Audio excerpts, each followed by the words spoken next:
que o terapeuta pode fazer para ele não levar a situação do paciente para si.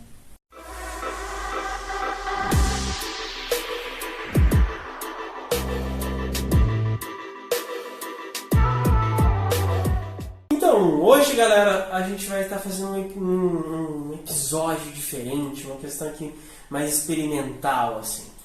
A gente vai estar gravando uma conversa nossa sobre um assunto que é pertinente a quem trabalha dentro da área terapêutica, sobre o que acontece dentro da clínica, dentro do consultório, ali na prática, no dia a dia. E esse conhecimento pode fazer diferença para o teu atendimento, para que você possa diminuir a evasão dos atendimentos, melhorar o teu atendimento, levar os pacientes mais longe dentro do tratamento em si, e outras questões aí que sejam pertinentes ao atendimento dentro da clínica, desde o primeiro dia em que o paciente pisa lá até o último dia em que ele tem alta e os dias posteriores, né, que ele vai, quiçá, te indicar. Então a gente vai ter uma conversa hoje sobre um assunto que é muito, muito recorrente e extremamente comum, mesmo em terapeutas que estão no começo de carreira, assim, é muito comum.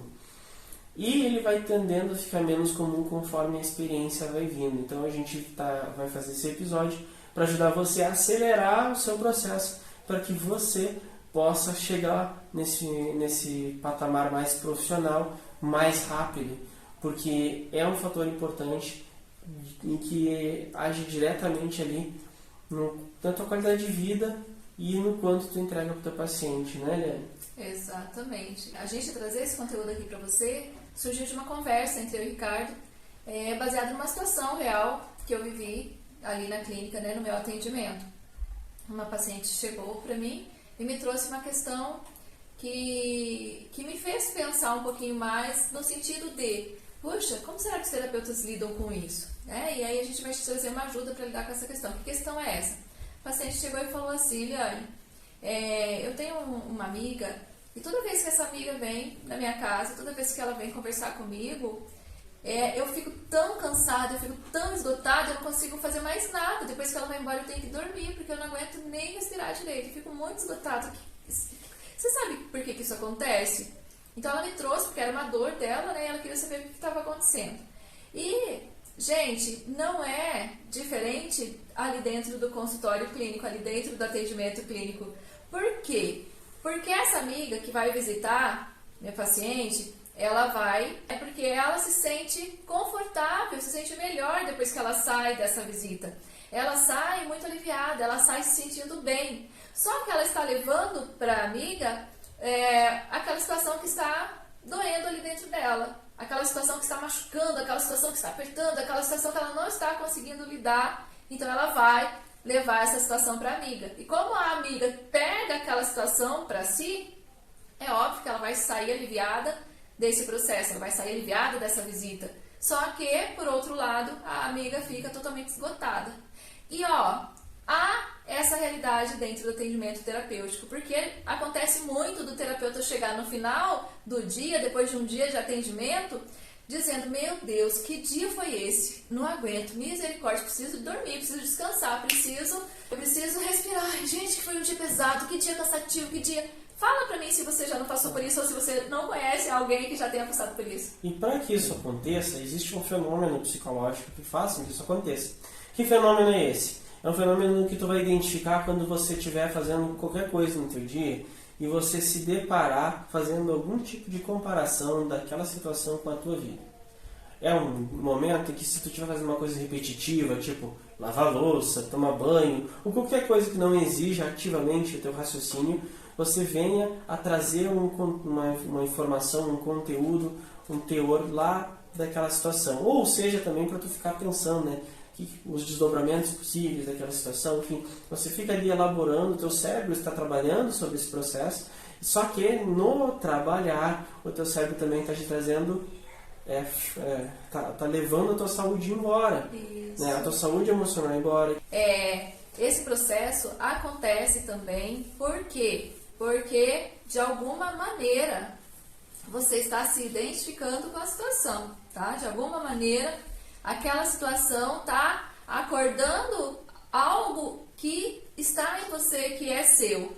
Então, esse processo também vai acontecer por identificação. Aí, por exemplo, você está casado, está num relacionamento. E aí o paciente trouxe uma situação lá em que aconteceu também uma situação de relacionamento e a pessoa foi enganada, aconteceu alguma coisa que sem ela saber. Você não pode trazer isso para você a ponto de influenciar a tua cognição aqui dentro da tua vida, né? Uma coisa é lá e outra é aqui. E aí existem alguns processos mentais, né, que a neurociência explica que fazem que isso aconteça. Um deles é da questão, qual que é o fator principal? A gente tem lá o nosso pensamento, que é o pensamento rápido e emocional. A gente tem o nosso pensamento lógico. E a gente tem o nosso pensamento contemplativo. São 3 áreas de pensamento, são 3 formas de modular o nosso raciocínio. Quando nós estamos ali no pensamento emocional, é quando a gente está tendo essa similaridade, a gente está se identificando com a situação. Aí logo após vem aqui o pensamento racional. Aí o cérebro começa a racionalizar e pensar se aquilo se encaixa para a tua vida. Isso é muito perigoso para a tua vida, de entrar nesse fluxo. Qual que seria o mundo ideal? O mundo ideal é você chegar no estágio onde você treina a si mesmo para ficar no contemplativo. Então você olha a situação, a pessoa está ali te trazendo e você está plenamente no momento presente. Naquele momento a pessoa trouxe, naquele momento você devolveu, a pessoa encerrou a conversa, você terminou de ajudar ela e você se treina a guardar a informação, fica lá até a próxima sessão. E aquilo não vai influenciar o teu emocional e o teu racional. Ele vai ficar lá no teu contemplativo, separadinho. E para eu me manter nesse processo contemplativo analítico, né, só acrescentando, é um contemplativo analítico, porque nós somos, né, o analista, nós somos o terapeuta, então é necessário esse contemplativo analítico, mas para eu conseguir me manter nesse contemplativo analítico, eu vou ter precisado, nem sei se existe essa forma de falar, mas eu vou ter precisado passar pelos 2 primeiros consciente, de maneira totalmente consciente, olhando para as minhas questões, me reconhecendo no processo, sabendo quem sou eu, qual é aquilo que me pertence, qual que é o meu sentimento, quais são as minhas emoções, o que é meu, ter total consciência disso e conhecimento de mim mesma e chegar no contemplativo analítico sabendo disso para quando o paciente trouxer o que é dele, ainda que ele me traz algo que eu vou olhar e vou ver semelhança, vai haver uma pequena identificação momentânea ali, mas logo em seguida eu vou saber que aquilo que eu me identifiquei tem a ver comigo, mas em mim eu já resolvi, eu fico apenas com o que é do paciente, recebo aquilo, analiso aquilo, manipulo aquilo e devolvo para o paciente porque é dele. E isso me traz um alívio enorme, porque eu não fico com aquele bloco para mim, né? Porque é isso que vai me cansar no final do dia. É quando o paciente vai trazendo os blocos deles, né? Porque eles trazem todos os blocos, os bloqueios, né? Todos os bloqueios dele, ele vai trazendo para mim, ele vai trazendo para mim, eu vou me identificando, eu vou assimilando em mim, eu vou, né, saindo do meu cognitivo contemplativo analítico e vou entrando no processo de assimilar aquilo, porque está muito semelhante a algo que eu vivenciei, aquilo acaba ficando. Então os blocos só vão empilhando, empilhando, empilhando, empilhando. Chega no final do dia, eu não estou mais aguentando mesmo. E uma questão importante a se ressaltar é, quando você pega para você, vou pegar uma coisa aqui, um objeto, vou pegar o óculos aqui daí. O óculos está aqui, né? É uma ideia intangível. Se eu vou lá e pego para mim e carrego comigo durante o meu dia a dia, eu fiz isso intencionalmente. Pode ser que eu fiz inconscientemente, mas eu fiz porque eu quis, de certa forma. E você, muito mais consciente do que a maioria das pessoas enquanto terapeuta, vai poder aos poucos ir percebendo quando é que você está pegando algo para si que não era teu. Né? Quando você está pegando uma situação, uma ideia, um pensamento que não é teu e para você poder, né, deixar ele no lugar dele, que é deixar ele embora, como a maioria dos pensamentos, das centenas ou milhares que vêm na nossa mente todos os dias, naturalmente e espontaneamente. Esse vai ser só mais um a escoar e desaparecer no tempo. E eu só sei o que não é meu quando eu sei o que é meu. Né? Eu sei aquilo que não me pertence quando eu estou consciente do que me pertence. Então, o terapeuta, o que é necessário para o terapeuta? É necessário o terapeuta estar consciente de si. E estar consciente de si é olhar para todo o teu processo, entender o teu processo, saber o que foi, como foi, aprender tudo que você precisa aprender com tudo aquilo que foi, vir para o seu momento presente, entrar na sua instância de olhar contemplativo, analítico e se portar como um terapeuta profissional, que é o que nós devemos ser dentro do nosso atendimento. E é o que a gente traz para você aqui nos nossos conteúdos gratuitos, né? Nos nossos conteúdos aqui nas lives, em tudo que a gente traz. A gente está trazendo algo para te tornar um terapeuta pró, que é um terapeuta profissional, que é aquele terapeuta consciente, aquele terapeuta que sabe, né, quem é a si mesmo, para ele saber quem é o outro, porque é extremamente necessário isso. Para eu saber quem é o outro, eu preciso saber quem sou eu. Para saber, né, ajudar o outro, eu preciso saber ter me ajudado também, todo esse processo que a gente trabalha. E agora tem uma outra questão. Talvez você esteja pensando assim que isso talvez seja um pouco distante da tua realidade, talvez esteja mais no começo da carreira e ainda seja uma coisa que não é tão tangível de você conseguir fazer no dia a dia, na vida real, né? Essa percepção, essa separação não está tão clara ainda. E é importante entender que isso é normal. Faz parte do processo você, no começo, ser menos nítido do que depois. Então, conforme você vai amadurecendo na carreira, conforme você vai atendendo mais pacientes, conforme você vai, né, assistindo aqui nossos conteúdos, o nosso curso, né, entendendo ali os nossos protocolos, as coisas que a gente vai passando, inclusive para o teu desenvolvimento, para que você se profissionalize mais, você vai percebendo que aos poucos, gradativamente, existe esse processo, existe essa evolução e é como se a lente da câmera começasse a ficar mais nítida, mais focada, começasse a aparecer cada vez mais detalhes, né, mais detalhes nessa imagem, nessa pintura, que é o panorama do teu inconsciente, do teu consciente, do teu inconsciente. E isso é o processo, né? É o processo que a gente precisa passar, porque é o processo que nos amadurece. Vamos pensar numa mulher que engravidou. Ela engravidou nesse momento. Nesse momento não tem bebê ainda. Nesse momento tem um óvulo, né? Uma pequena substância informe ainda em construção. E o processo é isso. Ela vai precisar esperar 9 meses até que esse bebê esteja pronto para nascer. E nesse processo de 9 meses, o bebê vai adquirindo forma mais específica, mais acentuada, até que ele fica pronto. E a gente também, né? Como o Ricardo falou, talvez a gente trazendo essa fala, você fala, meu Deus, como que eu consigo isso? Como que eu vou ter esse olhar contemplativo, analítico? Como que eu chego nisso? Como que eu aprendo isso? A gente aprende caminhando, a gente aprende fazendo, a gente aprende, né, ali no dia a dia, ali na prática, vivenciando cada passo do processo e evoluindo todos os dias. Agora, vamos a uma questão mais objetiva. Como que eu posso gradativamente passar por esse processo evolutivo e conseguir identificar com mais clareza, acelerar isso? Como que eu posso acelerar esse processo? E aí eu te indico algumas coisas que eu e o Ricardo faço. Eu acredito que a Eliane tenha tido um processo diferente, mas o Ricardo fez o seguinte: eu comecei a fazer vários processos de meditação e de autoanálise, auto-hipnose. Então eu fazia várias questões ali e eu fazia isso regularmente, 1 hora.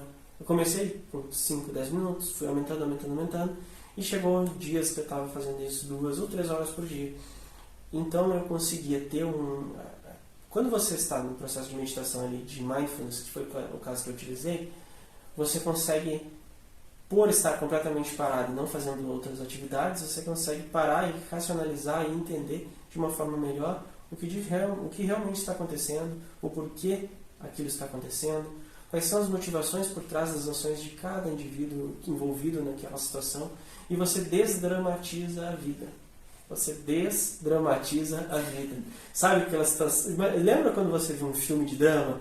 Caramba, é tenso, é estressante, é emocional, ele entra dentro de você, como uma onda que parece que não vai passar, né? Aquelas ondas te atingindo. Um filme de drama mais ou menos assim. E a vida de muitas pessoas também é assim. E quando você consegue separar as coisas e entender o que cada um está fazendo, por que está fazendo, e o que tem por trás daquilo, através de meditação ou do mecanismo que você for utilizar, fica tudo muito mais simplificado, mais fácil de entender. E aí você não se revolta tanto, você não se estressa tanto. E você tem mais controle sobre você mesmo e, quiçá, talvez um pouco sobre o que está acontecendo no teu ambiente também. Então, de um modo geral, entender o que está se passando por dentro de você, vai facilitar com que você do lado de fora separe o que não é teu do que é realmente teu. Exatamente. E tem uma variedade de técnicas, né? De maneiras para a gente ter esse autoconhecimento, né? Essa evolução pessoal, individual, interna de nós mesmos. Existe uma infinidade. Ricardo trouxe aqui, ele utilizou, que foi a meditação Mindfulness. É óbvio que a meditação eu acho assim que é meio que fundamental, né? Porque o processo meditativo nos coloca em silêncio. E quando a gente está em silêncio, a gente precisa ouvir a nós mesmos, né? Por isso que muitas pessoas não conseguem meditar exatamente por esse ponto. Porque quando você está em silêncio, você não dá conta de ouvir você mesmo. Você não dá conta de ouvir seus pensamentos, você não dá conta de ouvir a sua própria consciência. Então, às vezes, isso impede, né? Mas nada... Vou dar mais uma dica que eu acho que pode ajudar a pessoa que talvez esteja no começo, talvez não esteja fazendo isso. Não, porque eu já estou assustando, né, pessoal? Tem uma coisa que dá pra fazer que funciona. Você pode utilizar talvez sons de fogueira, frequências também. Um que eu gosto bastante também é som de chuva, mas esse pode te dar sono, então não faça deitado. Às vezes também a pessoa não medita porque ela acha que precisa ficar numa posição específica e é desconfortável, então faça na posição mais confortável possível, mesmo que você comece fazendo uma posição assim deitado e você acabe pegando no sono, pelo menos você está começando a agir nesse sentido. Isso. E tal. E depois de um tempo, depois de um pequeno tempo você fazendo esse exercício, você vai ver que começa a virar hábito, né? Nossa mente ela tem essa tendência. Tudo que a gente repete com uma certa frequência, ela torna hábito. Né? Então, quando se torna hábito, acaba ficando mais fácil. Talvez no início fique um pouco difícil, né? Um pouco angustiante você ficar ali parado em silêncio, ouvindo alguma coisa assim repetidamente e tal. Mas depois de um pequeno tempo, né? Se mantendo firme nesse processo de autoconhecimento, isso vai virar hábito em você. E depois você vai perceber que não vai ter nenhum só dia sequer que você passe sem se dar este momento, né? Sem se colocar nesse momento que para você é algo extremamente importante, que começa a fazer parte da tua vida, do teu dia a dia. Tem outra questão também. A gente não está aqui te vendendo que tu deverias fazer mindfulness ou qualquer outra técnica de meditação. O importante é tu encontrar aquela que se adequa melhor a você, que funciona melhor com você, e existem inúmeras por aí, né? Cada um vai ter a sua particularidade, vai se adequar melhor com alguma. Agora, voltando a um ponto de uma dica que vai funcionar para várias ferramentas também, você escrevendo numa folha de papel o objetivo daquela meditação. Por exemplo, que caminho eu devo seguir? Sempre faz uma pergunta e você coloca ali. E aí, porque a sua mente ela vai tender devagar com o tempo, meditando. Então, quando você puder, você perceber que você divagou, você pode abrir o olho, levemente olhar o que está escrito e focar. É por isso que eu estou aqui. E aí você continua o processo aprofundando mais. E isso é um fator chave. Realmente faz muita diferença. Exato. A nossa mente sempre quer um porquê, né? Por quê? É igual criança, né? Por quê? Por quê? Por quê? Por quê? Então, quando você tem o seu porquê bem estabelecido, né? Você tem um motivo pelo qual você lutar, seja para qualquer coisa, seja para o que for. Então, estabelece o seu porquê. E, o seu porquê é autodesenvolvimento, autocrescimento, me tornar um terapeuta ainda melhor, um terapeuta consciente, um terapeuta que sabe se colocar para ter um olhar analítico, contemplativo do paciente, né? Inclusive, me fala aqui nos comentários, fala para mim, para Eliane, qual é o teu maior porquê, qual é o motivo que te tornou terapeuta, o motivo que fez você chegar até aqui. Escreve aqui embaixo nos comentários, conta pra gente que a gente quer saber o que é que te motivou a chegar até aqui. Maravilhoso. Ricardo, vamos encerrar essa conversa. A gente volta mais vezes. Estou aproveitando o Ricardo aqui nessa visita no Paraná. Então a gente vai gravar mais desses conteúdos, dessas conversinhas aqui para te trazer aí um esclarecimento e te tornar um terapeuta profissional dentro da tua atuação, seja ela, né, qual linha for, psicanálise, psicologia, psicoterapia, terapia holística, sistêmica, terapia integrativa. Enfim, gente, se você é terapeuta, você se beneficia e muito dos nossos conteúdos, é só ficar aqui com a gente. Então, se você gostou desse formato novo de conteúdo também, fala para nós, envia por e-mail, escreve aqui nos comentários, porque a gente pode produzir outros assim, e que podem fazer diferença, né, pra você. Eu vou lá no sul, pego 3 aviões para eu ir lá no sul do sul gravar com eles, se vocês gostarem desse formato de conteúdo. E aí, vocês querem que isso aconteça? Manda pra nós que a gente quer saber. Maravilha, gente, gratidão. E comente aqui, fale o que você achou desse conteúdo pra gente, vai ser bem legal a gente ter aí o seu feedback, nos ajuda muito a continuar produzindo cada vez mais conteúdos pra você. Tchau, tchau. Tchau!